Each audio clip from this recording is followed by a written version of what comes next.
A human being can never cease to exist. A human being can never cease to exist. That simply means that you cannot die. You cannot cease to exist. That is very important, and we all are supposed to know that. Now, why did I say so?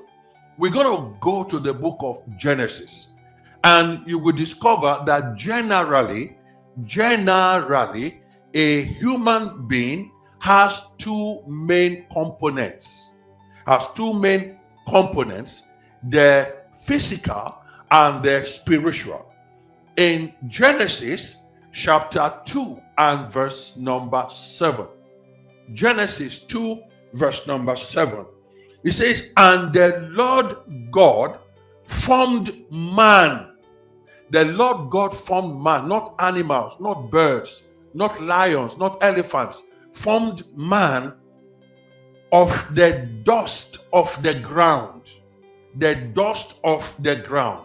That's to say, the physical look of a man, the structure of a man, the body of a man, the weight of a man. The man that you see, the body was formed from the dust of the ground. So that is the first component. The physical aspect of a human being comes from the ground.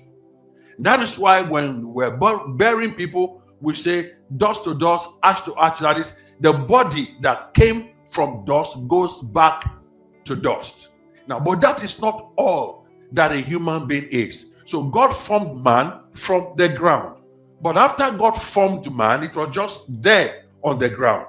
So the verse goes on to say, Genesis chapter 2 and verse 7, it says that, and God breathed into the image he has made, he breathed into his nostril the breath of life. And man, the human being, became a living soul. The man that God formed was a dead body. But when God breathed into the dead shape, the dead image that God made, that dead thing became a living soul. So a man comes from two main components. So it is important that we understand that. That is the reason why I said the real man does not die. So when you live your life on earth for 20 years, 10 years, 100 years, 120 years, at the end of the day, it comes to a point where that physical body that came from the ground becomes weak, becomes tired. Sometimes it doesn't wait to be tired. It can just go by a gunshot, by fire, by anything. But when that happens, when the body becomes weak and it falls down, you see, it is the body that God made from the dust that falls down. That is the one we put in a casket. That is the one we put down inside the grave. But the breath that God breathed into that image that is a living soul does not go with that body into the grave. It stands alone by itself. And it cannot die because it is the breath of God.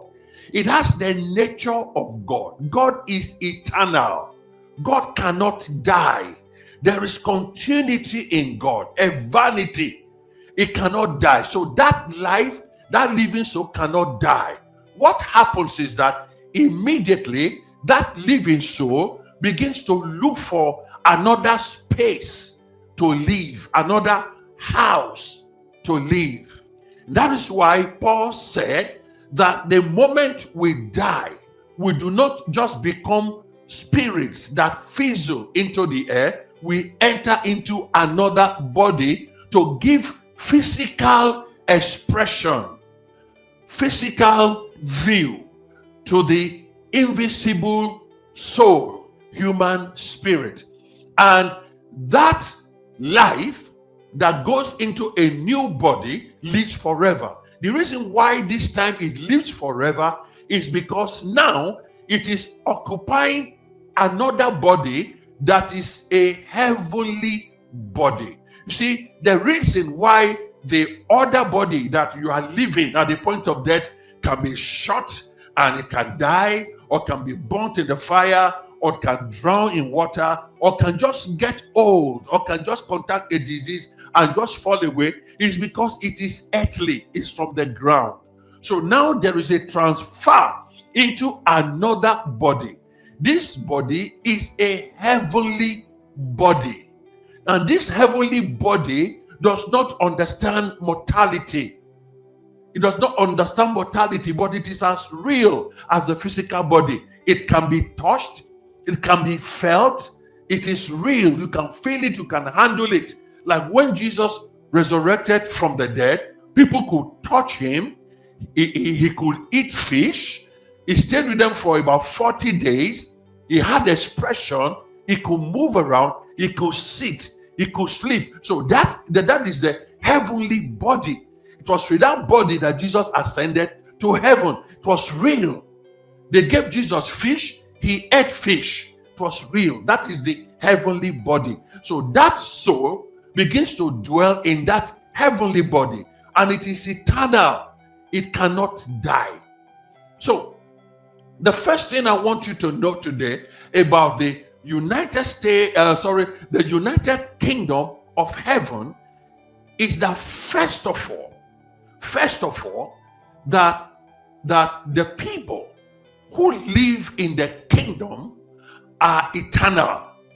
Or just as an introduction, I just want you to know that if you have been thinking that one day you will just die and then everything just ends, no, it's not going to happen like that. The reason for that is because the thing that makes you a soul has the very nature of God. So you cannot die. The only difference there is when that body falls down and you take on another body, what kind of body will it be? Where will you be? Will you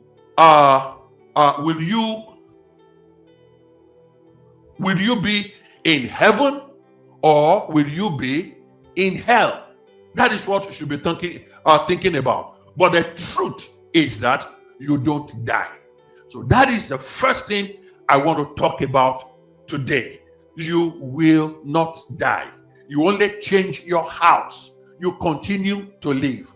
But where you live that life is the next thing we are going to be talking about. It's just like you board an aircraft and you are very tired. As soon as you get into the aircraft, you sleep off and you just take off from Atlanta, Georgia, and you just take off. And by the time you are opening your eyes, you are in Los Angeles. And the people in Atlanta don't see you anymore. Because they don't see you here in Atlanta, does not mean you don't exist anymore. You are absent in one place and present in another place. The people here may not feel you, but the people there begins to feel you. But you feel yourself. You know you are somewhere. So every human being will be absent from this earth and will be present in another place. But the nature of that presence will matter a lot.